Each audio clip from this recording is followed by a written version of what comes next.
Hi folks, coming to the end of another crazy week in what's been a crazy situation involving the coronavirus situation in Cobb County, the state, the country, and even the world for that matter.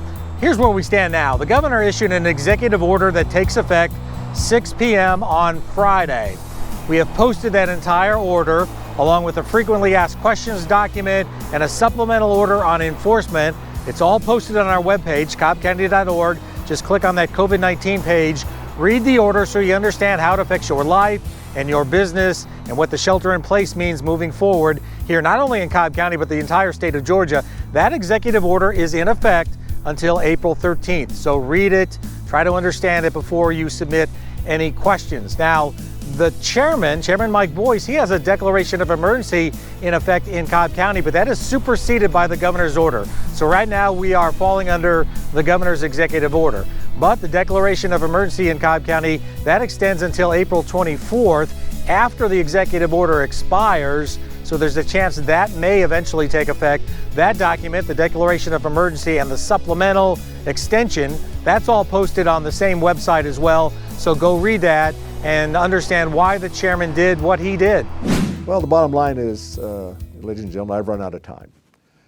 I can't sit here and continue to assure the mothers of this county who have expressed concerns about the safety of their families, particularly their children, and also to try to find a way to keep these businesses open.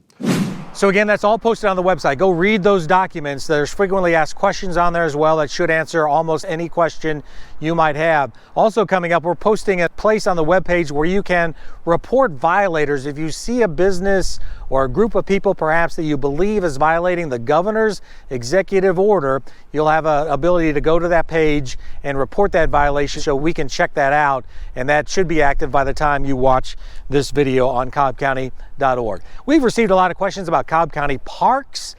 Many people believe the governor's executive order opens the door for those parks to reopen, but in Cobb County, those parks were closed by the county manager even before a declaration of emergency was in place. And based on advice from public health officials, we will continue to have those parks and the trails, including the Silver Comet Trail, closed off for the foreseeable future. So again, Cobb County parks are closed and will be closed. Cobb Link continues to run. The executive order says critical transportation infrastructure can continue to operate. That includes Cobb Link, so our buses are still running on their routes in Cobb County, somewhat modified routes, but they're still going, but with some big changes. The fares have been suspended. You can ride buses now for free, and the drivers have been kind of cordoned off by a little bit of a protective barrier to encourage social distancing on those buses and the seating in those buses as well.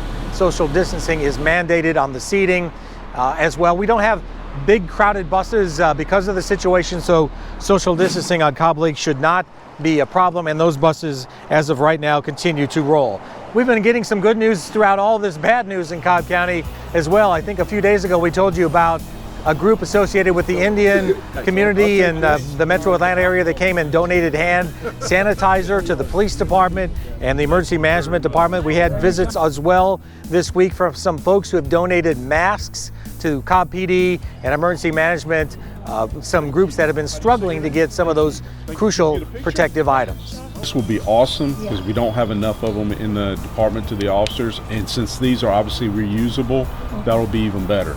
Some of those masks were donated by a high school student who's using his time off to do some computer-aided design, working with his father to manufacture masks, disposable masks that he gave to the police department.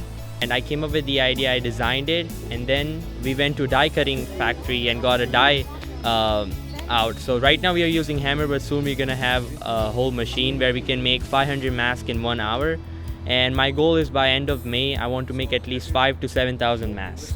And another woman, an interior designer, using her talents in this quarantine time to hand make masks, 25 to 75 a day, depending on how they're doing. And she donated 100 of those to the PD as well. Everybody needs our support, like for the society, and I really want to give them back something. So listen, it's a rough time for a lot of people. I went out to try to find lunch today. It's getting harder around Marietta to find restaurants that are open, still even doing takeout or carry out business. But we're trying to support those businesses as much as possible. Again, go to cobbcounty.org. All the documents you should need during this troubling time are posted on there. Follow the orders best you can. Be safe, be well, and we'll see you in another week.